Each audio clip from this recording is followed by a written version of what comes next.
Hello, friends. Welcome to episode 243 of Storyteller Conclave. This is a show all about helping you run the best tabletop role-playing game that you can, whether you're a new storyteller or dungeon master learning the craft, or an experienced storyteller looking to take your game to the next level. I'm Sarah. I'm Rob. How we doing, Rob? I'm full. Oh my God, yeah, right? You did a great job on dinner. Thank you. Thank you. Yeah. Actually, since I was off this week, I instead of getting takeout from one of our local places, I came over early with some fresh veggies and some pasta, and I threw together dinner from scratch. It was wonderful for everybody, and it was really nice, I think. So I'm glad everybody's full and happy. Yes, fat and happy. Oh my goodness. So it's the end of the year. Is it weird that it's the end of the year to you? Yeah, like it does not feel like the end of the year because it's also like warm here. Yeah. It's like really awkward. Everything feels awkward. So, you know, we're in Detroit, and it's, you know, just shy of the end of the year here. The winter solstice was just like a week ago, and it was 50 degrees at 2:30 at night last night when I went to bed. Yeah. 50 degrees. Let me do a quick calculation on what that is in Celsius here. 50 F2C is 10 degrees Celsius at night, at 2:30 in the morning. Mm-hmm. Yeah. We opened the window and put the fan in. Yeah, it's been warm here too, so like it's been so awkward. Yeah. And so it doesn't feel like which is weird, because like, so last night I was out with a friend for dinner. Mm-hmm. And we were going to head over for dessert, and it's pitch black outside, right? It's night. Yeah. But it's also like 50. Feels almost 60 degrees outside. A little damp, you know? Mm-hmm. And so my brain immediately kicks into summer, dark. It's late. Like, I can't do anything else tonight. It's super late. Like, yeah. I hope this place is open. Oh, it's open till 8. That's great. Look at watch, 5:30. It is 5:30, yeah. And there is no sun in the sky. Yep. Yeah. That has been our life. But, like, I mean, also just from the year-wise, I mean, I think this happens every year. I think, you know, this is probably a yearly occurrence, but, like, it just doesn't feel like it's been a year. It feels like things that happened last year happened a couple months ago. Mm-hmm. You know? And that's just a little weird to me, but here we are, man. Yeah. We've got some people in the live chat. We have the live chat open to everyone tonight. So if you are listening live on mixlr.com right now, first of all, hello and welcome. Yeah, and actually I do have the chat up for MixLR. I can kind of see it from where I'm sitting. So if people end up throwing stuff there instead of the Discord, that's cool. I'll squint and try and get it. But the live chat channel in the Discord right now has all the safeties taken off of it. Essentially, it's usually for Patreons only, but usually on nights like tonight, we will open it up to everybody. So if you do want to jump in and just chat with us and throw a couple questions at us or anything like that, tell us a little about what you got going on in your gaming sphere and whatnot. We'd love to have you. Just jump into the Discord. You can find that on our link on our Twitter, as well as storytellerconclave.com. You can find that link. On a totally side note, we have this show sheet that's blank. We never have blank show sheets. Usually we jot down a couple topics of like, what do we want to discuss? Of like, oh, last year in gaming and blah blah blah. But look, we really we didn't write anything. Yeah. For this one, so we're just going to be kind of shifting from topic to topic. Yeah, I think I do want to kind of do a circle from the beginning of this year, because like at the end of last year, we were stepping into OGL territory, and then the first of the year just blew into that. Oh, like it was a January the opening OGL scandal was that whole thing hit right at the beginning of the year, and we waited to talk about it. Mm-hmm.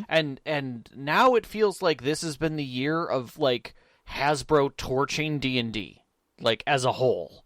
And it's just been chaos on that topic. Like, it never left. And what's funny was I went to look, because I was like, let's see what, like, the top things talked about. Because I had forgotten, that was a huge thing, sort of, and I figured, like, all over the years, probably there's other topics that have come up that have been really cool. Let me check r/RPG and just see what the top topics were.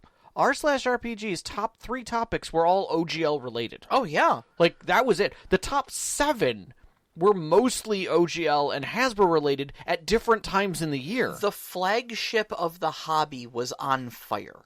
Yes. Yeah. I mean, what other topic is there going to be that's going to top that? You know, And then it was just things, arranged around that. Like you had, previous hosts and other, or I should say, previous members of Critical Role and top, video live play people getting in trouble or being connected to scandals or being scandalous themselves in ways and distancing. So like that was all a huge thing this year. It was just a lot of drama related to TTRPGs, enough that it made headlines in other places. Like this was the year of Forbes articles and stuff like that about D&D being up in flames. It's a little weird, yeah. So it was really weird. And then the other thing that sat a little high in the topic sphere was, especially like, which is funny, DM Academy kind of threw this out there as well. Yeah, was the use of AI art and AI generated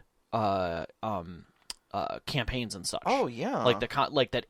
I mean, obviously AI was huge this year, but AI art, like literally since last year, exploded into this year. And now like Midjourney has gone nuts and people are using a bunch of different other tools. They're now making animated versions of stuff. There's just so much out there that like this has been the year of like change and shift.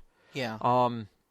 People had talked about like giving up D&D for a month. Like I can't remember if it was June or July, but like a couple of talking heads on YouTube were just like, let's make June no D&D June. Like try a different game, and we'll just keep that up year after year. Good, like, I applaud that. Like I think it's a great idea do because that there's every other month, systems. as far as I'm concerned, yeah.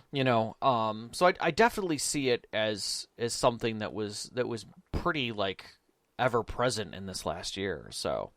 We also got a lot of new people, which was nice. Yeah. We got a bunch of people in the Discord who had been chilling out and lurking with us and listening, which we appreciated. A couple in the Discord right there now. I think a couple of them are the new people. Jajin X, welcome. Knox in the Box, Hulavu.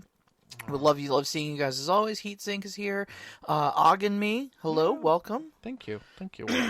It feels nice when we actually have people hanging out with us. I'm sure it really does. Yeah. Knox is our diehard, almost in every single chat. Like on occasion, is snuck in at the 11th hour of like, I almost missed a show. Like we have to double check and see if like it actually is Wednesday. Did we screw up? Like, are we broadcasting? Is there something wrong? Knox isn't here. What did we do wrong? Yeah, exactly. So. And it's also like a weird time of year to get people on because it's the end of the year and like you've got other things going on. It's also liminal space week. Yes, where it's at that week between Christmas and New Year where nobody knows what day of the week it is. Or yeah, what they time stopped it is. work, so their routine is gone. Yep. And I'm on vacation, so I'm right in there with you. Sean and I destroyed our sleep schedules immediately. Oh yeah. I was telling you the other day, we shift to nocturnal the moment we're given 1 ounce of freedom from our work schedules. Yep. And I think it was like the first night of our vacation, we got tacos from the local Mexican place, and then both fell asleep on the couch for like 4 hours and woke up at 10. And we were like, oh God, oh no. And then I think the next night I was up until 4:30 in the morning. Yep. You were like, why is Sarah awake still, or is she up early that she's posting on Discord at this time? Exactly. That just totally ridiculously threw me off. So yeah, as far as I'm concerned, this week all rules are off. Time doesn't exist. Life and death are an illusion. We are all part of one consciousness, experiencing itself subjectively. Yeah. So that being said, we do have kind of a topic to bring up. Yeah. Or at least an announcement to make. And it's a bit of a bittersweet one. Yeah. I think. We're not, this is not happening tonight. But we are going to wrap up the show. We're looking to wrap it up at our anniversary. At our 5th anniversary. Our 5th anniversary. Yep. So 5 years will be exactly 5 years on the air. Will be the end. Of the show, so that's what we're expecting right now. Yeah, but I mean, we're coming up quickly on our 250th episode. We'll surpass it by the time we wrap the show. Yeah, I think we'll have like what? Please, I didn't do the math, but please tell me it's something like 269. it's not going to be a 9 because it's 52 weeks. Yeah. So something's going to be off there in the numbers. Yeah, but it'll probably be like 264 or something like that. But yeah. Unless there's ridiculous, overwhelming support and we find extra strength, it's probably going to be 19 more episodes. I think we figured. Yeah, 19 more episodes. Yeah, and then that'll be. So I mean, we still got a couple system spotlights lined up. We're doing the theme of love. Yes. For the month of February. Yeah, we might have some racy topics. Yeah, just because we put them on the back burner for too long. See, we don't care about whether or not we're going to lose fans over this anymore. So we might as well talk about some more adult content. We'll have a little bit of warning for you guys before we do so, obviously, just in case you are listening with your younger folks and whatnot. Yeah, and we're going to leave the Discord up. The Discord's not going anywhere. We want the community to be around. We want to keep that support level. We want to keep that stuff up. Yeah. I'm actually right now getting YouTube set up for all the podcast. So all the episodes are currently up on YouTube. They're slowly trickling out. They'll all be public probably by tomorrow. Okay. Assuming YouTube doesn't do something stupid with them, but they're all approved. YouTube do something stupid? What? Yeah, I know. They're still in podcast format, so we'll see. I mean, obviously people might pick it up from that as well. Yeah. The show's going to stay in the RSS feed. Like, that's not going away. Yeah, I mean, Spotify and stuff I think keeps it for years. We're not taking it down or anything like that. No, nothing's getting deleted. All the data's going to be out there. And I want to be. I kind of want to be clear. Knox, wait, I had to get up for a second. What did I miss? Knox, we are sunsetting the show as of our 5th anniversary. And so I kind of want to be clear about just like the reasons behind this and stuff like that. We both love doing the show, and looking back on the last 5 years, we've had a lot of really great experiences come out of it. Obviously, the Discord, meeting all of you guys, and it's kept us on our toes as storytellers, having to not only come up with these topics, but then speak intelligently on them from our hearts, and research what other people have also done, and it's made us much better storytellers, I think, thinking about these things. And but the last we've actually found that we've repeated a couple topics verbatim. Almost. We in doing the research a little bit. In doing the research of the sheets, we were like, oh, let's see how much we talked about this topic before. We pull it up. We're like, we have done literally this exact topic. We delved this topic hard. Okay, how can we build upon that with the exact title before? Yeah. So we didn't have many of those. We had a few. We're starting to get to the point where we're repeating ourselves, and honestly, after 5 years of weekly content, 250 episodes, I think it's bound to start happening. And I don't really have any interest in just retreading the same old ground for another 5 years. No, and we're like it. I mean, I will say this, and it is I guess it's something to be said for us, is in the time that you got here and then finished making dinner, we came up with 19 more episodes. That's true. I mean, 4 of those were system spotlights that I just had sitting around. Still, okay. Still, that's 15 more shows. Okay. Now, we haven't researched anything. We haven't done, but we had at least enough of a topic. We always do the same thing. I bring up something or you bring up something. One of us stammers about it. Then we give an opinion. Then we go, okay, that's enough to talk about. Crap. Right. Okay, I'm opinionated about that. Let's talk. Yeah. But it's nice that we can do that. But it is a struggle. Yeah. To figure out what's next. And honestly, if there's something else that we could do that would take a little less effort at times, and not feel like we're just repeating ourselves. 'Cause that's the last thing we want to do is repeat ourselves. Yeah, exactly. And we also, you made a good point. We don't want to be Supernatural, where we go, 19 seasons more than we should have. Yeah, exactly. I kind of want to end the show on a high point, at least personally. Yeah.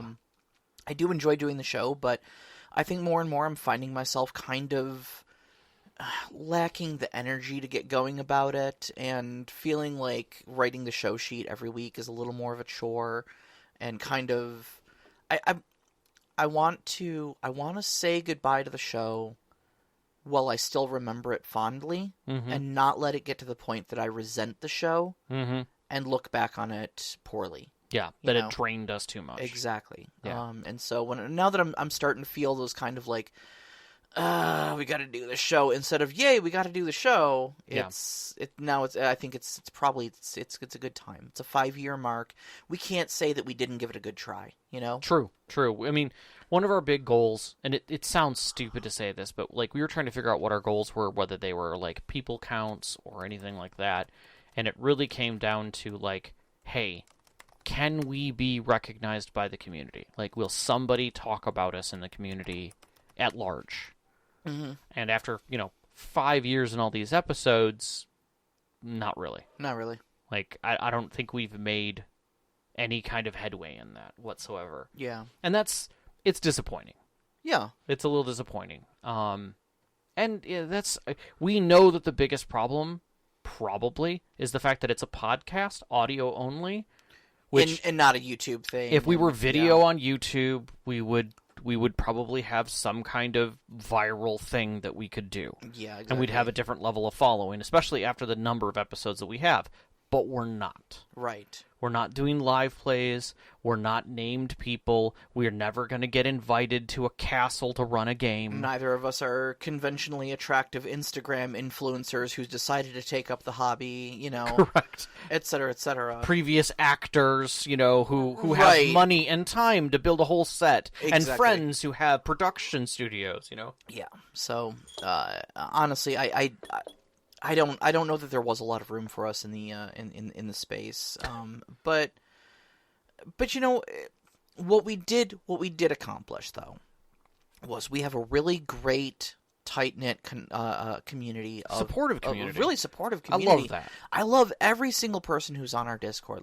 There's like literally nobody on our Discord that I look at and I'm like, oh, okay, they're here too, I guess. But no, I'm enthusiastic about hearing about everybody. I love that everybody brings in their own, like Violent Menace comes on, and like the only Yes. time Violent Menace ever posts on our Discord is when like somebody says the magical words that summons him, which is Cortex Prime. Yes. I'm looking at the live chat right now, expecting him to pop in, going, "Did somebody say Cortex Prime?" Like it rings a bell for him. But it's great that we have someone on our who's just like an aficionado on like one system, and is just super enthusiastic about it, and joined our started listening to our podcast because of it. Yep. Joined our Discord because of it, and if anybody has any questions, we know who to go to for Cortex Prime. But everybody brings something so unique to the conversation. I think it's just been a really great place to just meet new people and just hear new ideas. I love when discussions would pop up on there of like, hey guys, I'm kind of thinking, I'm going to run this for my next game, but I'm just really wondering what to do with this plot. Should I do this or should I do that? And these huge organic discussions would break out between 5-6 different storytellers all going like, all right, well, let's workshop that. What sort of emotional response are you looking for from this plot? Yeah. And I know I probably don't post on the Discord as much as Rob does, but like I think a lot of that is because I like to just step back and let the other storytellers on there like give their opinions. If you want my opinion, I've got a whole ass podcast for that, at least for a little while now. Yeah. Yeah. So you'll have to step up now. Right now I'll actually have to start posting on the Discord. Yeah. But I wanted that space to be there for the other storytellers to jump in and help one another, and it happens, and I love it. Yeah. I love it a lot. Yeah. No, it's been pretty fantastic. So, yeah, it's I want to be able to talk about at least into next year, which we will do, the games that we're running, because I do plan on starting a game almost first off in January. Oh yeah, like doing That's my soon, huh? Yeah, like Okay. I want to kind of get something going. I've my itch has been all year. Yeah, like, sure. wanting to do something. And You've been milling over Tiny Tavern for Yeah. months now. Yeah. Yeah, and just looking at other games and other ideas, I'm like, I want to run some one-shots. I want to get into other systems. I want to try different things out. And by being able to do those things while you're still running your full campaign, it'll also give you a chance to jump into those when you've got, the time to spin into it, right? And get a feel for it. And I think that'll be really good and adventurous for both of us to do. And we can talk about it right through to the end of the podcast. Oh, yeah. Obviously.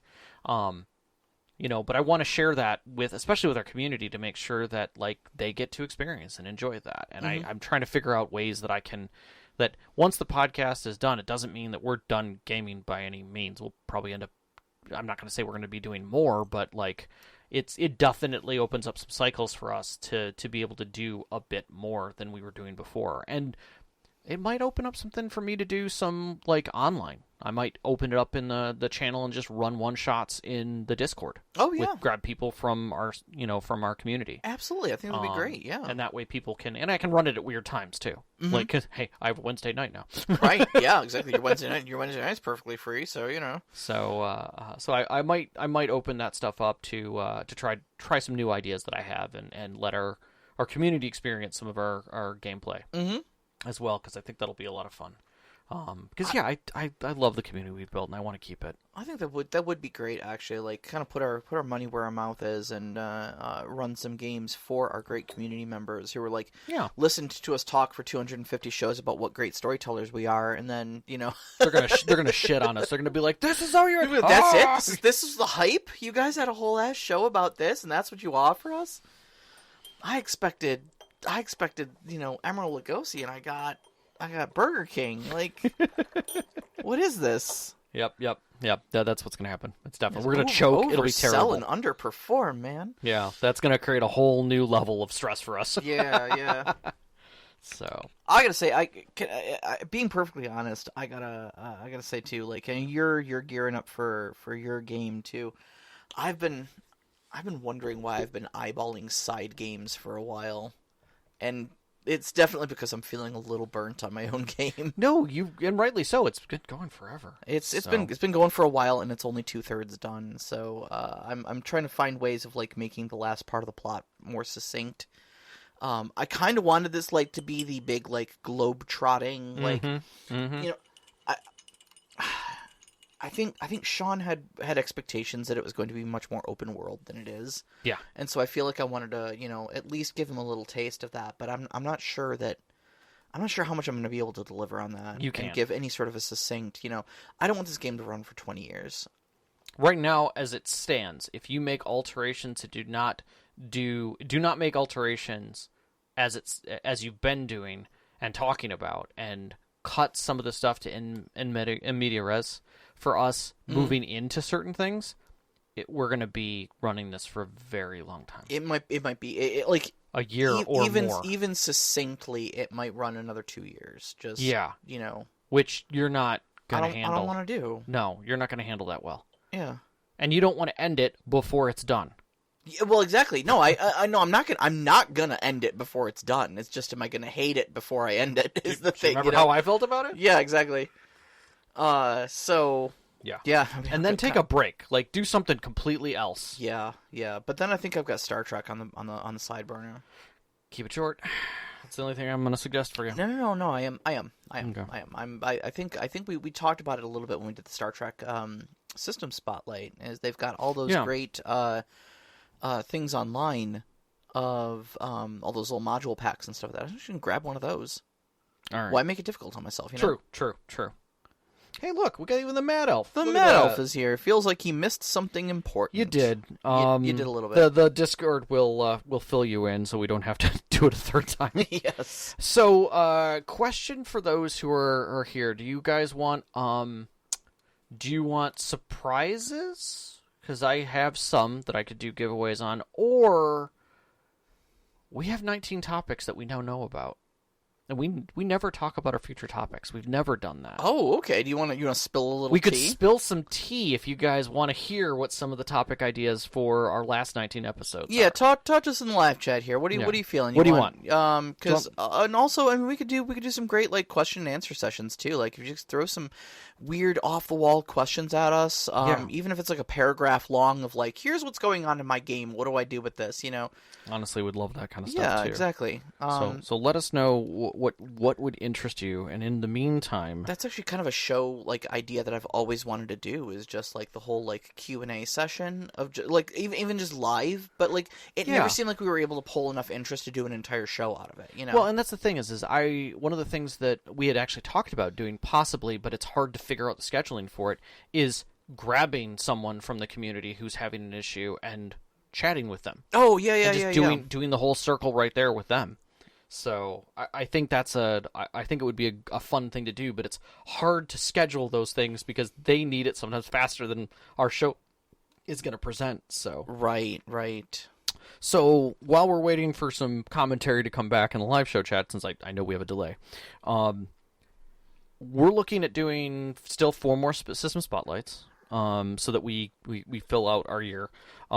You got your books for Trinity Continuum. Yeah, yeah. So- Not only Trinity Continuum, but the adventure, Trinity Adventure Tells the Aeon Society. Yes. So I'm looking forward to seeing what's changed in that and how it's altered. But I miss that system. I miss adventure, really. Trinity, But second is my Tiny Tavern stuff. I know it's going to be a very simple system, but I'm interested to talk about what I've discovered from it and the ideas that I see as a potential. Wanderhome was another one we looked at. Yeah, that we were you actually got. going to reschedule Wanderhome, or we were originally going to do Wanderhome for December, I think. Yeah, but we threw in Star Trek so that you didn't have to do extra reading. Yeah, I was already reading Star Trek, and I was expressing to Rob that I'm like, it's like I'm cramming for finals every month. I hate doing these system spotlights, and he's like, all right, we're gonna do a nice easy one on you. We're just gonna move Wanderhome over, and we're gonna do Star Trek since you're already halfway through that book. Yes. And then for the fun of it, probably in February, we'll do Thirsty Sword Lesbians. Yeah. So that'll be fun. Nice, Knox. Excellent choice for tea slipping. All right. If you guys want some of the tea. So we did have some contributions from our Discord that we thought were really great, and we want to include them. So one of our shows is going to be on table lingo. How games change language and what that means, and we kind of went back and forth about this, even just bringing up the topic. So it's going to be fun. That's when you're talking like, Shadowrun uses a lot of custom terminology for like, the Matrix and, Drek and, your stuffer shacks and things like that. I think it was best done by Z Bashaw with the those animated spellbook things that he does. Where he's got one where it was like he got his new version of some cyberpunk game, and it was like, you've got to drac this crack if you want to sniffle this, these sort of crinkles. Yeah, and it's like what is going on here? Are any of those words English? But it's just a play on how absolutely full of slang these things are. Yeah, and I get it, but there's some things that I want to that I'm going to bake into that. But effectively, I see a lot of it in just the term punk. Yeah, punk changes terms because of what it is. We do want to possibly get somebody on, or maybe a few people on at different times, to do a GM help, to see if we can pull together some live help for people, either in getting started or working on an existing story. Another one we had was the harmony of a group. Like, not only like are your friends, but they also had different ideas of what play might be for them. Whether they're like really into RP, or they're into objectives, or like they're murder hobos, or they're into socializing. They're like super into like optimizing their character and engaging with the numbers part of the game, but not so much the role playing part of the game. And yeah, actually these last couple of ideas actually came to us through our Patreon contributors. The highest tier of our Patreon basically allows you access to the contributors channel and drop suggestions in there. Yeah. And so I want to thank both Knox in the Box and Subjet for dropping those ideas in there. Yep, we love them. Because then when we get little things like this where we're like, oh God, what are we gonna do for shows? We just go back in there and we're like, literally, people have asked for this, so let's do it. Yeah, exactly. We're also we kind of have had a running discussion about OSR versus narrative, and our show is narrative. Like, we talk about storytelling. Yeah, exactly. We're all about the story. This isn't tabletop miniature OSR conclave. But, like, I think the core of that has some interesting things, because we talked about it as we were mulling it over, and it was really the idea of emergent stories versus hook and plot. Yes, You know, versus plot point stories. Yeah. and the whole concept of, and it was funny that even my wife said it. She was just like, "Yeah, why are you playing that? Like, what keeps you at the table if it's emergent?" And I'm like, I don't know. We're gonna have a talk about it. Yeah, exactly. And like I think we talked a little bit about I don't know how much I because I want to save this for the show, but Yeah. like somebody said something about, and I think we talked about this a little bit when we were looking at one player single player single player role-playing games. Yeah.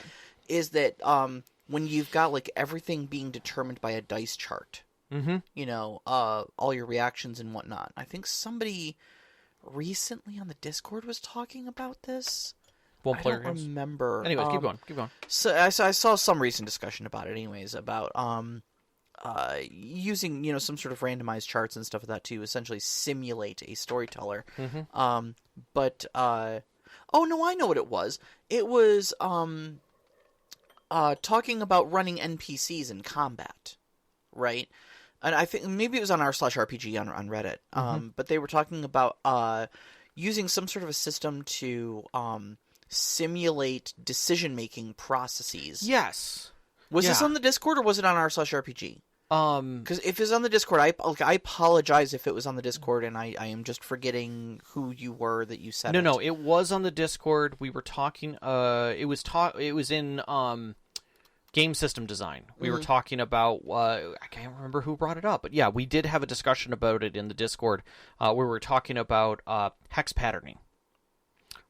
Which is a lily padding or hex patterning, where you basically design whether things are getting emergent in a direction. It's a kind of a quad graph, where you move hex to hex based on a roll, and each hex either brings you closer into conflict or passiveness or agreeability or I found it. It was Kilkey. Oh, excellent! Yeah, it was just back on the 7th. It's in the homebrew channel on the Discord. Yeah, yeah, exactly. Yes.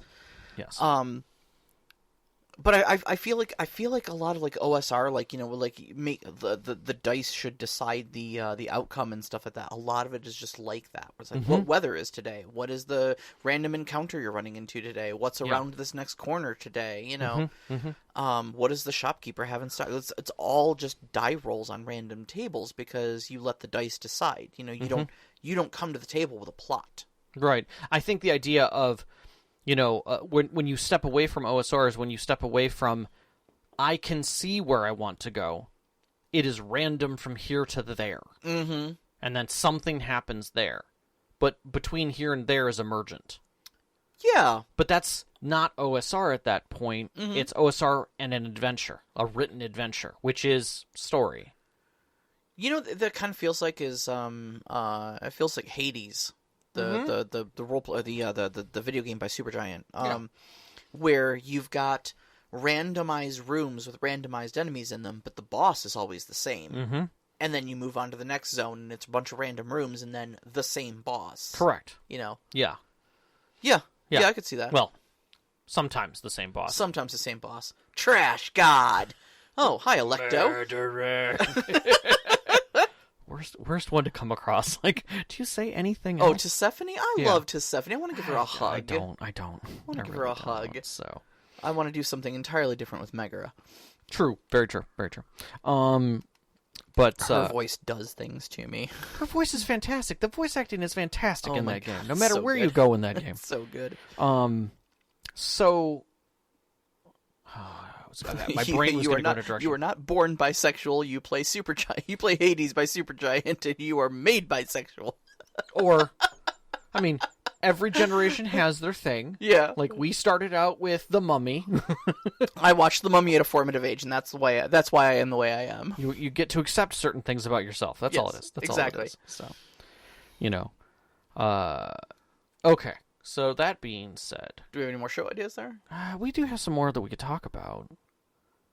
Because we are going to do some funny things in February because we can. February, we're going to get into some adult themes. We're going to get spicy in February. a little spicy. So there's your early content warning for like if you listen to this with your kids. We will give you the content warning. We're not just going to open up with R-rated language or anything like that. And honestly, I don't think the discussion's going to get that spicy. No, but it's definitely topics we haven't touched It's yet. definitely topics we've shied away from before because, oh my goodness. Somewhere in there, we're also going to do the topic D and PSTD, or PTSD, aka how D&D has damaged us as a culture to accepting other game systems. Man, don't go too late because that's going to be a whole show on its own. Oh yeah, no, I'm still in my crappy breakup phase with Dungeons and Dragons, and every time I look back at the subreddits, I see more stupid crap that Dungeons and Dragons is doing as a system, not even as a company, not even like Wizards or Hasbro, but like Dungeons and Dragons as a whole, and what it has done to like role-playing culture and stuff like that. And it's just these bad habits that it ingrains in players who then try to take that into other games, and it's just like. There's a discussion there. There's We're going to be talking about it. We're going to be talking about it. Whole discussion there. But I'm glad we'll be having that discussion after our other discussion in February that we have been tiptoeing and never actually bringing up. We're finally going to bring up. And as we said, if we talk about this, it may not make it to Apple. yeah, we may have to flag it explicit. We're not sure, but yeah. It is essentially how role-playing games and BDSM are basically the same thing, or should be in many ways if done right. Yeah, if done correctly, are about the same. Yes. Let's see here. Oh yeah, but the Mad Elf asks, do I need some therapy about this history? I mean, kind of. Like, don't, because this is going to become topic of the show. Yeah, it's just It opened up a lot of opinions very quickly when we really started getting into the depth of it, and I think it'll come out pretty hard in the show. But yeah, it's a bad breakup. It's a bad breakup, and I'm still going through it, and I have opinions about it and what it is doing with other people now. Yeah. I think the other one that I really want to have a discussion on, because we've gone back and forth on this, but we've never really broken it down of the reasoning, and I think it's going to be fun, is Sarah's has opinions about why not to do one-shots. Or to do, and not why not. Look, I'm not saying people shouldn't do one-shots. That's not at all my opinion. No, for you personally. Why I just don't like one-shots, personally. Like, there's nothing wrong with them. I just don't like them. And that's not a blanket statement. I'm not trying to qualify other people's fun. No. You know? This is our show. We can talk about our feelings on it, and I can ask you questions about your feeling. And I've done a bunch of one-shots. I went to Gen Con. That's basically what it is. Yeah, exactly. You know? And so in that sense, it comes from a different perspective. Yes. And I think that's important. I think it's important to have a talk about that, because there's a lot of people who like doing one-shots. Mm-hmm. And there's much like the D&D issue, it's hard for some people to even think about wanting to step into those because they've had opinions on what they should be doing in role play. It's a lot about expectations. What expectations you're bringing to the table. Yeah. And I think maybe I have false expectations of what a one shot should be, or what gaming should be, and I don't feel like one shots will fulfill that expectation of what a game should be for me. But again, that's a whole ass topic for a month and a half from now or whenever it is. Yep. Very true. I want to highlight Philly fan in the live chat real quick, saying nothing gives me more visceral satisfaction than stomping Theseus into the pavement. And buddy, you have never been more valid in your entire life. Like, I've never met a boss that that makes me want to slap the grin off of his smarmy face more than Theseus. Yeah. Asterius, I'm fine with. Like, Asterius and I are gonna go get a beer. We're gonna go get an ambrosia after the fight, man. But like stomping Theseus into the pavement and then going and fist bumping my fan up in the stands is just such satisfaction. Such satisfaction. You are right, and you should say it. It seems like there are two types of games: epic decade-long campaigns and one-shots.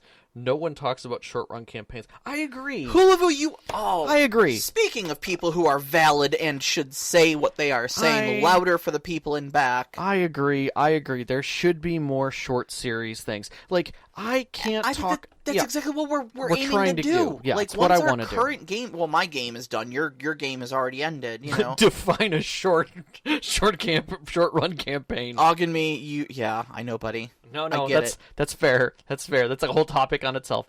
But I will say that, I want to run 6 to runs. 10 games. At max. At max. I mean, ideally, I'd like to do it in, 4. Wow, okay, yeah. That would be good. Get people in, start something, give it a bridge, give it a close. So my thing is that 4 is what we usually define as the start of a campaign, right? The fourth game it's official. Yeah, the fourth game is the official. You are now in a campaign. You're doing more than just screwing around with dice and a couple friends. So I would say, a short campaign would be 5. Would be 5, yes. Based on that definition alone. So for me, okay, the reason 4 is important is because I feel like it takes you that long to get... Heatsink says short run. I think the minimum is 267. But I think, for me, 4 is an important number of games because I think it takes you that long as a player to get the feel of the story, to get the feel of your character, to get the feel of your character's place in the story, and get a feel for the game mechanics. Okay, you've had enough time to stress the game mechanics a little bit and see what you like, see what you don't like, see what you need to learn, see what you need to focus on.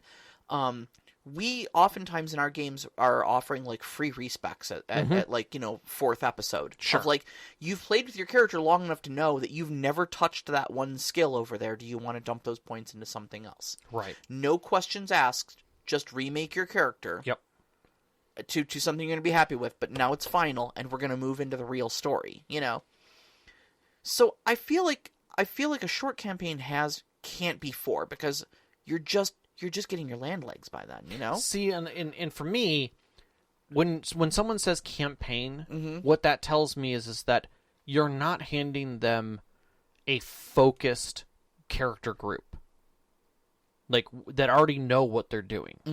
Lady Blackbird is a story in a box. Yeah. Right? Okay. Where everyone knows who they are on there. It doesn't say how to play your character, but it tells you who you are and what your goals are, right? And in that sense, a short campaign is a short adventure is run that way. So when you look at it from the terms of an adventure, where you already know your objectives, you already know your tasks, you already know your complications stepping in, you know why you're there, the trigger for why you're there and who you are. After that, it's just, it's a matter of, are you discovering yourself or are you not? If you're discovering yourself, it's a campaign because it needs to be long enough to have that turn. Yeah. If you're not, there's no reason why it can't just be a 5-session adventure. Yeah, I think Shadowrun would be good for that. You already know why you're there. Yeah. You already know what you're doing. Correct. You're doing crimes for money. Yeah. Your trigger for the whole reason why you're there is, the reason why you're a Shadowrunner. Right. That's it. Right. That's the point. And you've already done that. You're already a runner. Right. We're not going to do a runner origin story for you. So the difference between an adventure that lasts 3 sessions and a campaign in that sense would be, am I doing more than one adventure? Has the objective changed multiple times? Yeah. And found a completion, right? Mm-hmm. That's it. Or do we have an objective that requires us to complete multiple things? Yeah. Great. Then we got it. Now we know we're in a campaign. What's that length? At that point, depending on how well your players play or the type of system you're doing, you could do Blades in the Dark type stuff that literally each session is an adventure on its own, closed and completed. You could do it in 3. Oh God, do either one of us have Blades in the Dark on our to-do list? I have the pirate one. You have the pirate one, yeah. Which I do intend to run. Okay, good. So I might be able to do a campaign in 3 to 4, depending on the people that I have, so that each night is an adventure. Yeah, that's true. Beginning to close. And I love the idea of a hard timer, which some of the systems have, where it's just okay, in the next 20 minutes, we're going to have a story tick. that's going to happen. Mm-hmm. Like, that's it. Like, that's how it goes, because the game has that. Right. And that forces a lot of quick thinking and timing and shifting, Mm-hmm. you know, of what you want to get done. So I want to highlight a couple by all comments means, from the please. live show chat here. So JJNX says he's actually wrapping up a mini campaign, 4 sessions in February. It was supposed to be a one-shot. Yeah. Love those. Love those. Ogdenby says, my workaholic self takes typical 4 to 6 session short campaign and pads it out to be a couple dozen sessions. I feel that. Yep. I feel called out there a little bit. Absolutely. Yeah. Absolutely. Yeah. Hulavu actually says, I think a system that the system lends a lot to that.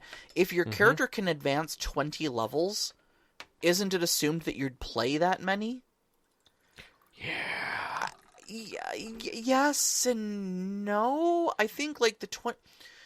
Okay. I don't think the 20 levels are there to assume that you are going to take all campaigns from 1 to 20. I think it's giving you a power range that you decide your own level of involvement. So I'm going to stare at you. Oh. I might have an opinion here. Oh, goodness. Okay. Should I prepare myself for this? Do I need to... So... I'm already sitting down. I don't know how much... So I guess I should just only ever complete the bow in Monster Hunter, even though the entire tree is there before me. Yeah. Yeah, you're the weird one for only ever touching one weapon in Monster Hunter, buddy. So how many hours do you have in Monster Hunter? A little over 500, I think. Okay, how's that story going? It's done. Right. But it's 500. Only just, but it's done. Right. But I still haven't fought Safijiva. I still right. haven't fought Fatalis. But my haven't point, fought Elatreon. Right. But my point behind that is the system is literally putting golden things before you that would make certain things different for you, and maybe you might want to try that other certain thing. Look, my problem is that I have an envious eye, okay? I look across the aisle, and, you know, I answer an SOS flare with somebody, I go into somebody else's session, and I see them just absolutely tearing a monster up with a long sword or an insect glaive or something like that, and I go, I want that. That looks fun. But when a game presents you with that, you are interested. It is. And I think that's the point that's being made there. Yeah. And yeah. I agree. I agree with Hulavu that, like, if it wasn't there, why am I not doing that? If I'm not supposed to order it, why is it on the menu? Exactly. Yeah, no, I get you. I get you. So I'm down with you, Hulavu. I'm with you. All right, so Philly Fan says, the Delta Green group I'm playing in right now has been running in isolated operations that last 5 to 7 sessions each. Oof. It's been a wonderful change from the previous year-long epic campaign and gives us all a great chance to try out new characters. And he's scratched out after our old ones die horribly. So it's No, I love that, though. yeah. I love that. Little, like, 5 XCOM. to 7 episode vignettes of like this is its own self-contained mission. Yeah. No, I like that. No, and that kind of lends to your Star Trek idea as well. Yeah, of being exactly. able to shift characters as well. Right, I right. think that would actually work really well for that design. That's pretty cool, Philly. I'm glad that's working out for you too. I love that it's short 5 to 7 sessions each, isolated operation. Well, you got to keep in mind too that not everybody plays monthly like we do. No, a lot of people play weekly games, so 5 to 7 sessions is pretty damn quick. You know. Yeah. Even for us, it would be pretty damn quick because it's only 5 to 7 months. So, well, honestly, with some of our schedules, that's going to be 10 months, you know, to get 7 sessions in. Yeah. The Mad Elf says 4 to 6 sessions, wait 3 to 6 months, run another 4 to 6 sessions with the same characters, scheduling challenges assumed. Yes. Great chance for interlude mechanic, wash, rinse, repeat. I mean, it's neat. I see. I would have a hard time with that because I think the players would lose focus. Now, I did a giant gap in my game, and it didn't take much for you guys to come back to it, but I felt it actually helped my game. Yeah. Because it gave you guys a different perspective on it. Mm-hmm. The moment that you stepped into it. And that was fun. It was long enough, too, that we could get out of our own heads about it and kind of mythologize the things that had Yeah. happened. Yeah. And so it had this sort of, like, pulp lore by the time we finally got back to it after several years, you know? Like, do we remember this dude? Like, oh, yeah, that's right. Like, you may not have even been the greatest scene in the world, but it left an impression on someone, and then they retold the story in a fun way, so now we all just remember it that way, you know? Yeah. And this is the Hulavu and Matt kind of pointed this one out. 1 or 2 levels gained per session. Yeah, that would be fun, Hulavu says. You leave town as a wimp and return as a god by the time you finished one quest. Yes. Now, yes. Straight up, I did read someone ran their D&D world that way. Mm-hmm. That basically the players were god-touched. Oh, so okay. that's why they were exceeding everyone else. Like, this old wizard that was in town that everyone thought was this, very fabled, very successful, people went to him for knowledge, was like 6th level. Mm-hmm. And he's in his late 60s. Right. And has seen some shit. And you literally walk back into town 3 adventures later and you're like, what are you? Like, I aged only a year. 6th level? Yeah. Yeah, I aged a year, and I'm but the thing is that everybody recognized you're god touched. Yeah, that makes sense. Like, you're different, and in fact, you're spooky. Mm-hmm. Like, I don't know, like, normal people may not want to be around you, while others literally flock to you. Oh, you've got that Fallout 1 thing going on, where like, you beat the game, and they're like, great job, Wanderer, you've saved us all, and we owe you all our lives.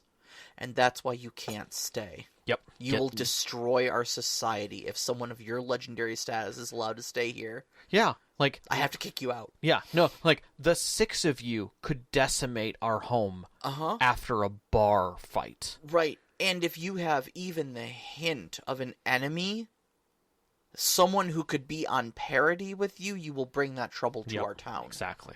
Even the slightest grudge you have created. Yep. Could be a red dragon, Yeah. Yep. We will set a statue for you and praise you properly. Thank you. But get out. Get out. I think that is the appropriate answer to anything like that. That'd be good. But yeah. No, but I think for me my comfort zone is like probably 6 to 10 sessions. Yeah, that makes sense. I think I was aiming for 6 originally, but I think I'd go as far as 10. Okay. I think it goes for as 10. That's fine. I mean, it's not like we're not all going to be playing games until we're all old and gray. Dude, I hope we are. I'm kind of already a little bit old, and I'm definitely gray. You do have some I went to my stylist today. I'm definitely gray. Yeah, my gray's been coming in. It's mostly in my beard, so... Yep. Yeah, beard and ears. Gotta hate that. But the I think the fact of it is that, like, I want to be playing games till I'm late. I want to be creative and coming up with stuff and, like, having neuroplasticity long into my years. We're gonna be all in the same, like, retirement home, together, and we're gonna be like, "Did you order the new dice?" Dude, we're not gonna be able to roll dice at that point. They're gonna be like digital dice. One of our orderlies do it for us. It's fine. There'll be robots. One of them's gonna be playing with us anyways. Actually, the bomb will be at that point is when either we're in, like, holographic VR with AI NPCs that we can program. Oh, yeah. And it's just like, we can roll around and fight monsters, and we can decide if we want to do turn-based or not. Buddy, like, I've talked about how I've been shotgunning Star Trek series lately, and like every single time they go to the holodeck, I'm like, man, if I had that, the games I would run.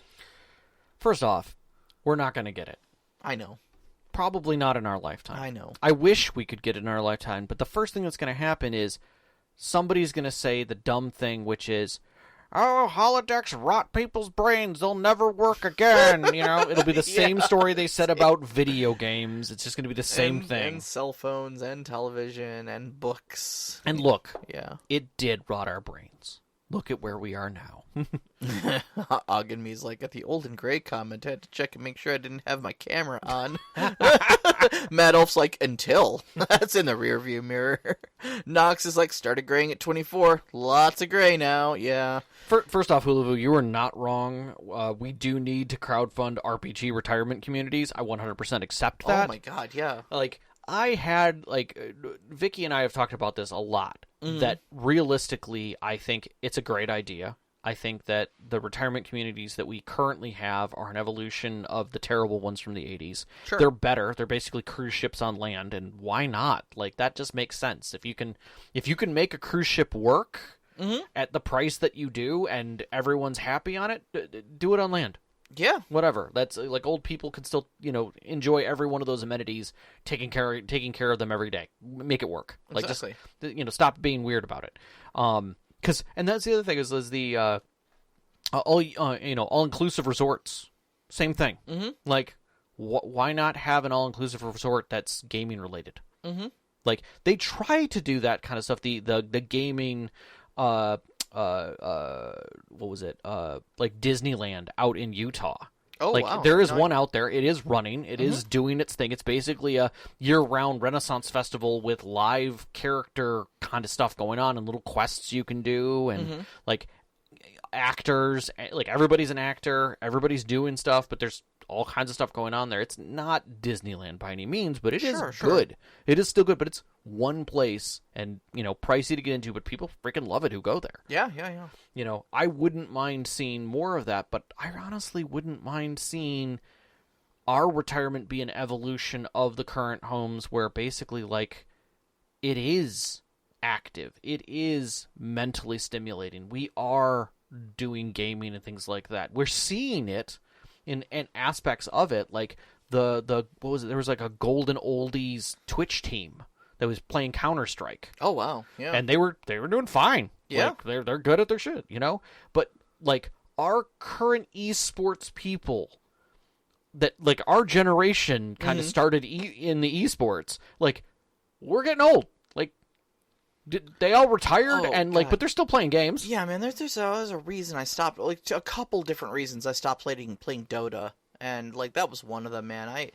After watching myself just absolutely fumble a play because I did not have the reaction and the hand-eye coordination to parse what I was looking at on screen, hit my ability, your CPM. click where I needed it to be, click another ability, click on the one person who was moving and covered in spell effects to fire it off and combo the two things together. And somebody was just like, "What are you even doing?" And then I looked at where I clicked and I was just like, oh, I was that far off top. Like, I mean, absolutely right. Like, it was that like quarterback flinging the ball into the stands style of off. Yeah. Yeah. Wasn't even like a couple yards off. I was like on the other side of the screen from where I thought my mouse cursor was. I'm like, I have to pack this in. Yeah. I have to pack this in. I can't do this anymore. Yeah. But I'm usually the sweaty one in our game group. You are pretty sweaty. You're pretty sweaty. But I think we all have our moments like that are definitely off. Yeah. But a lot of that has to do with the fact that like we're working. Our brains are crazy during 9 times out of 10. We end up playing games to relax, not become competitive at them. Right. And there's like, I mean, we play some games, like we play Arma, where like it's a mill sim. Right. So if you get shot, like there's no life bar. It's just like you just get shot and now you're just down. They called in an airstrike. Sorry. Yeah. You were in the wrong place. You were at the wrong end of an AC-130. Yep. Sorry. Yep. That happens. And it's not like it's not forgiving. Call of Duty where you just like hit R and respawn and now you're back in the action. Yeah. It's a military simulator, so troop deployments are a thing. So, but there's some nights we play that where it's just like this just doesn't feel fun. Yeah, I feel like I'm on the bad end of things tonight. And it's just there are times when I want to challenge and times when I don't. Like the new game we're playing, Void Survivors, Void Crew. Like it's tense. It's a little tense. It's tense. I think some of that's learning curve. I agree. I think some of that's learning curve. I think we're going to get better at it, and I think it's going to get a lot more fun. Without a doubt. But at the same time, like, it's tense. Yeah. Yeah. I think any game, though, where it, like, puts you into a situation where you have to cooperate with other people, like, take, like, even just, like, Overcooked. Where it's like two people just trying to cook recipes together and serve them to their customers. Those are relationship enders. You've seen there's a whole genre of YouTube video of like couples playing those games and trying to see if their marriage will survive it. Yeah. And I just think Void Crew is just a 4-player version of that. I think that's fair. I think that's very fair. I want to. I had an idea though, because we were talking about like doing the RPG style retirement home thing, right? Sure. All right. What do you think of this idea? Okay. Of not like a retirement home, but like a dedicated location, okay, with rooms that you can rent out Mhm. for your role-playing game. Sure. Okay. Okay. And those rooms are equipped with like different colored lighting and stuff like that. We had talked about this one. Yeah. Speakers, with an aux cord and stuff Sure, like that. sure. Basically, like, you have to bring your own laptop, but like stuff that you can easily just plug all your crap into, and seating for like up to like maybe 8 people, plus the storyteller. Sure. Like with at a nice table. yeah, at a decent table, and like making the different rooms different themes. Sure. So like one can be like a Baroque library sort of thing for running like Call of Cthulhu. One could have like a lot of like neon lights in it and stuff like that, and like chain link fences and whatnot for your cyberpunk games. No, I thought that like an escape room in aesthetics, Yeah. but it's themed rooms. Like Right. when it was funny when the art van right over here closed up. I remembered that all of the windows had 900 square foot or 600 square foot spaces to mimic bedrooms, basically, Yeah. or different rooms that they could put furniture in. I'm like, you could do it that way. Yeah. You do fogged glass, right? And so on the inside you've got like templates against the glass, and then little rooms with doors. They're all private, right? And now everybody's got that. The problem that you have with any of those spaces is the cost. Yeah. You've got to have it full at all times. You've not only got to have it full at all times, but one thing we've learned through LARPing, especially, is that gamers are cheap people, Yeah. and not in a derogatory sense. No. Like, role-playing in and of itself is a very welcoming, low barrier of entry game, because essentially we got one person who needs to get a $20 PDF off of Drive-Thru RPG, and a set of dice that you can kind of scavenge from different, box games. I mean, that's how we got them back in the day, anyways. But for $12, you can go to your local game store and get a full set of dice. Well, not only that, but like the accessibility of dice. Yeah. Like the straight up Amazon accessibility is there now, but it's all very low very low entry, and the idea of going somewhere and paying money to sit down and game on a regular basis, Right. Like, if there was a bar crowd for gaming, it would be different, but that's not what it is. Yeah, and that's the big sticker is, I mean, even to me, I'm the one saying the idea. I think it's really super cool, but if you asked me if I would go to a professional place or your living room, Right. I'd be like, your living room is free, and it's a welcoming, safe space. But on the other hand, if you did it in Japan, like the karaoke bars, Yeah. I'm sure it would be huge. Yeah. Because that's what they don't have spaces. They literally don't have space in most cases. Like, the idea of going back to someone's house seems crazy in Japan. Like, do you live in the country? You actually have space? What, are you going to fit more than 2 people in there? Right. What, are you rich? You got furniture? Yeah. Like, what are you talking about, Like, you could fit 4 of your friends in your room. It is hot, sweaty, and you don't have a place to cook. Yeah. Right? So you're going to go out and get food. So now that's annoying. But if you got a place that you can go to that brings the food to you and bring the drinks to you, and you can game, okay, now you got some money. Now you're spending. Now, Mad Elf spitting some nice dreams for us here. He says a road trip To Evermore. To Evermore, which is the D&D Disneyland All right, that we were talking Philly about. fan, you've been there. Okay. And you said it is exactly as I described it. So I'm assuming, Philly fan, that you've also been to your typical Renaissance festival. Is it just the Renaissance festival on steroids with some quests? Is that what it feels like? Or does it actually feel like a good step up from that? That's my question. Because it to me, from all the reviews that I've seen, now these people are pretty darn excited, but they're also pretty darn young, and they don't see. And every one of them had outfits that they had to pull together to go, or make specially to go, because they didn't talk about going to Renaissance festivals. They don't have them in their states, so it was a huge thing for them to go there. But I could see people in the Northeast, or maybe down in Texas, who are used to going to TRF, or or some of the larger Renaissance festivals are going to be like, do I just bring my garb? Like, I have garb. Like, that's a thing. Yeah. Like, if it's part of your bailiwick up here, like, you just have it, or a friend who has outfits. That's a thing. So I'm interested. The game shop that I have charges $6 entry in my town to play unlimited board games. Shut down. Aww. Yeah. That's cool, Hulavu. Like I like Gen Con has that for it's $5. It was either $5 or $7 a day for a ticket, and it would get you that ticket would get you in to the open play, and they literally had a wall, like a 20-foot long, like 8-foot tall wall of every board game. Oh God, it was like RIW. But there were you could just grab it off the shelf and play. Yeah. And a lot of that stuff was coming from the show floor. People are just like, "Hey, we want people to play our game. It's going to be here." It's great. It's great marketing. Oh, I love it. I absolutely love it. Let them play with it. Yeah. Yeah. It's like free samples, but for games. You know. Exactly. And like, why not? Right? Sure. Like, Absolutely. but I think having It doesn't surprise me at all that it's shut down, though. You know? no, and like the problems with Japan and New York and running those kinds of things is the square footage. Where do you put it? Right. So that it doesn't cost you $1 million to run that facility. It's the Dave and Buster's concern. Yeah. Like, you want Dave and Buster's to be cool. It's a place to drink and play video games.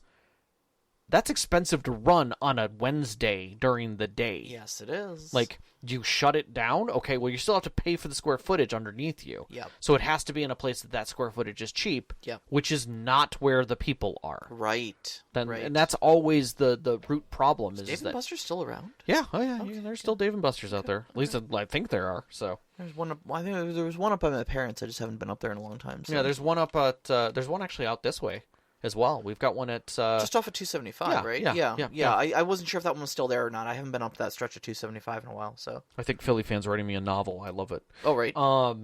But so yeah, that's my big thing is like we had the dream locations to go to at the apex of the 80s for us were like the BattleTech Center in Chicago. Oh, was yeah. an apex place to go to. Like when I went out to Vegas, I went to the Virtual World Center, which is where I got to play in the BattleTech pods. So jealous of that. Like, I don't get me wrong, the BattleTech pods were cool, and they did show up at Dave and Buster's, and I did get to play in them. So I have had that experience under my belt. But I'll tell you what, as big of a BattleTech fan as I was, Red Planet was where it was at. I'm just gonna say this: when you're ready, in Kalamazoo, we can play. Red Planet? Yes. Rob, you cannot offer me this ring. I will talk to you about it. We actually could have gone on Saturday. They have an open night there, and we could just drive out there and go play.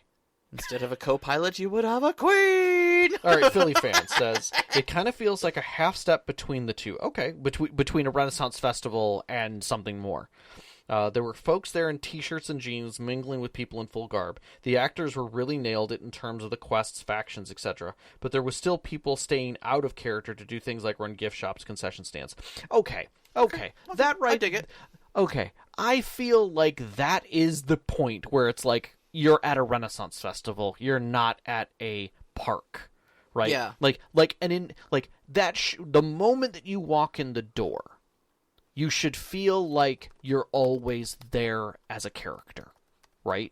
That's how you want it to be. You want to keep as much of reality away from it. And I've been to festivals that do that, where the vendors are always in garb, always in character, right? As much as humanly possible, short of like, we're having problems with your credit card, please give us a minute. Things like that, right? Right. The food all has titles and things that they get it from, and like it's fun. But when you start bringing in concessions people and randomness to that, where like those people aren't in character, they're not actors, because you can't pay them as actors. Yeah. To get that. In some states, you just can't pay them as actors because that's like a whole guild that you have to work through. Sure. So I get it. Like I totally get it. But I feel like there's something there that's needed. Right? Like, you want that connection. Yeah. And if they get close to it, that's cool. Like, I'm down. So I appreciate the information. I'm a little jealous that you got to go. I'll probably make a pilgrimage out there at some point. I've wanted to. You're envious, not jealous. That's fair. Yeah. Well, No, you're envious. I'm envious. Jealous is if you have something and you want to make sure nobody else takes it from you. That's true. Envious is if somebody else has something and you want it. I suppose that's true. Okay. Yeah. Okay, Sarah. Sarah, okay. Yeah. All right. All right. Oh yeah. Yes, Matt. There is Red Planet and Kazoo. The short Road trip. Okay, road okay. trip. Road trip. Hold road on. trip. All right. So in short order, for those of you who are totally this is nothing to do with role playing. Jesus, I can't believe I'm doing this. So We don't have a topic for this show. we don't.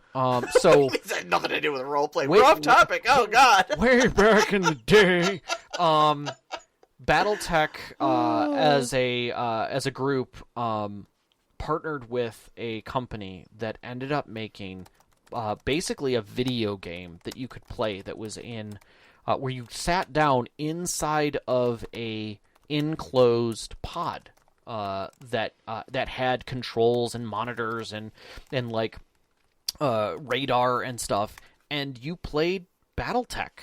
Like the digital game BattleTech, and it was boxy and it was polygony and terrible, but at the same time, like it was 16 on 16 at a time when that did not happen. In like full simulator pods, so Yeah. like you had like joysticks and a seat and like different Foot buttons pedals, to... yeah. I mean, you had radar, you had controls, you like heat management was a thing. Yep. And then later on, after Chicago's BattleTech Center shut down, the group who basically fledglinged that stepped it up and created the Virtual Gaming League, which was just their title for it. But effectively, it was a bunch of little centers that were all over the place. There was one in Vegas. I think there was one in Chicago. And they built the 2.0 pods. And these were a little more upright, but had way more tech. They were running, I think, Windows XP, for the main server, but the systems itself were, but the graphics were better. Everything was improved, but they had two different games. They also had like this really cool intro video. You can look it up on YouTube for both Red Planet, which was a game where you were a bunch of miners basically racing. It's a racing game, Right? Okay, but all you're trying to do is complete laps. Yeah. But here's the thing. You're doing it in a low gravity environment with basically like skimmers. You know, Yeah. like, think of it like pod racing. It's actually a lot like pod racing. It is very much like pod racing. But the track was the unique part of it. Okay, the track is shaped like a line. Barbell. It was a barbell. It's a barbell. Okay, Yeah. there is a big open area on either side with one lane in between. You are racing into oncoming traffic. Yes. And sometimes you're a light craft, and sometimes you're a giant hauler. Yeah, And they all had their things. Like a hauler getting hit by a light craft wouldn't even notice it. wouldn't even notice it, but that light craft is paced. Yeah. But the light craft moves really fast, and when you're in a race, that's what you want. Right. You want so, and so it was team-based, so Yeah. sometimes you'd have blockers and runners and things like that. oh, it was so good. There was so much nuance and just such Yeah. a simple little... So you had that, but then they also did BattleTech. And they basically upgraded, and effectively it was like the first Mech Warrior game, but different. Mm-hmm. So the graphics were better. You were basically always doing arena-based combat, but for people who were familiar with the previous BattleTech games, they also did special league stuff, and it was I think the largest center had 8 on 8. Okay. That they could do. When that all shut down, as the pods were basically getting mothballed and stuff, a bunch of people started buying them and all the equipment they could to keep it running. And one particular group here in Kalamazoo, Michigan, became a repository. And they have, I want to say, between 8 and 12 pods. Ooh. But I think like 8 are functional, like Okay. fully functional, and they've been keeping it going, and they Just have running both. 4v4s? Yeah, Yeah. or free for alls. Okay. And it's all private. It's just them doing it there, and it's wonderful. Like it's a Facebook group. Like it's a fledgling little group of people, and I love it. Like they were the ones who brought it to Gen Con, not this past year, but the previous year, and partnered with BattleTech, and literally had it running next to the BattleTech games. Yeah. And so that was really fun to see some of the old pods there. But yeah, if you get a chance and you're interested at all, there are 2 videos for the Virtual League. Look up Red Planet, and you will see Cheech Marin in as a one of the actors, and Judd from Judd Nelson? is it Judd Nelson from who's in Beverly Hills Cop? Tall guy. I can never think of his name. I don't know. I don't know that I know Beverly Hills Cop well enough. Okay, but anyways, the if you look at it, you'll be like, oh my god, they got these people to be in these videos. If I can find them, I'll post links in the Discord as well. But it is worth a watch to see history there if you remember some older actors. Judge Reinhold? Judge Reinhold, that's who it was. Oh, yeah, okay. Judge was what was sitting in my head was Judge, and I couldn't get it out. But yeah, the videos are hilarious. But the idea was that they made these pods, and they could effectively link across universes to other places, and it put the person into combat or put the person into Red Planet. And it was just it's funny and it's adorable. Yeah, it's really cute. There's a lot going on there, but it's hilarious. And then the actors they got are fantastic. But it was neat little videos, like startup things. And it was at the heyday when I think Disney had done their Star Cruises. That ride where like you step up and there's like a whole little thing before you get in the ride, and they were like, "Oh, we like this idea. This is how we're going to do like our tutorial." Yeah. And it was fantastic. Yeah. It was absolutely fantastic. No, really well great. done. It's great. It's So, immersive. It's immersive. It's a little cheesy, but it brings you in. Yeah, exactly. Good. Exactly. So, but yeah, so there you go. There's my step away. An explanation. It was a lot of fun. I Yeah. loved every moment of it. I still will play them if I can. But apparently this weekend they're doing a like free for all. You can sign up and just cool. drive out there and play. All right. And they're actually doing some tabletop BattleTech, I think, as well. Okay. So, but yes, very much so. All right, man. We're coming up on 15 We are. after the hour. You wanna We can wrap this up. wrap it up a little bit? Yeah, for those of you who joined us in the chat, I really do appreciate. Yeah, we really We love thank this. all of you guys for being here and being with us. Honestly, just this whole ride, like It's been a wonderful year. having such great listeners. Yeah. it's just a real blessing. It's a real blessing. So Yeah, well, you'll see the post for next week's topic. We haven't decided the order on those topics yet, but you know what? Pick one. all right. Make a decision. All right, let me see Right here. here now. You've got the list. I can't. I do have the list. Let's do. Let's do one of the listener ones, so the contributions. Contributions, yeah, sure. Okay. So let's grab. Let's do the group harmony. Group Harmony? Okay, yeah. So No, that next- one came from Knox in the Box. I think so, it's great. So- Yeah. We're talking about how to basically get a group to act harmoniously, not only out of character, but in character as well. When you've got different opinions, different play styles at the table and stuff like that. So we're talking about the kind of the complications with that and things we can do as storytellers to help facilitate it. So Yes. we love every single one of you guys. I see all the hearts coming up in the live chat now. Thank you so much for being with us tonight. Philly Fan, Mad Elf, Knox in the Box, Hulavu, JJN X. JJN X, who else am I missing here? Heat Ogden Me. Yeah. Yeah, thank you guys so much for joining us tonight. It's been really great having you. And we will see you all next week. In the new year. You can find us on Twitter at @ST_Conclave, on Instagram at @ST_Conclave. Listen to us live every Wednesday night, 7 p.m. Eastern Time on mixlr.com/storyteller-conclave. And join us up on our Discord. We'd love to hear from you there. Find the link as well as on our Twitter, as well as our website, storytellerconclave.com. We'd like to thank our Patreon members who support us every single month, especially our name members, Knox in the Box, Sedge Up There, Cayman Asylum, Veteran, Hulavu, Sam, Sean, and Sparkle Motion. We appreciate all your support. Our pre-show music is by Arcane Anthems. You can find them at patreon.com/arcaneanthems or on YouTube Music or Instagram, actually, at Arcane Anthems. Our intro music is Beyond the Warriors by Geefrog. You can find them at geefrog.bandcamp.com or on YouTube Music. And our outro music, which you're hearing right now, is Only Our Footprints in the Sand by Mid-Air Machine. You can find them at freemusicarchive.org. And a big shout out, as always, to our families, Vicky and Sean. Thank you so you. much for loving and supporting us. All of our friends who've sat at our tables give these great stories to share with you, and you, every single one of you listeners. Thank you. We love you guys so much. Love you guys. Good night. Good night.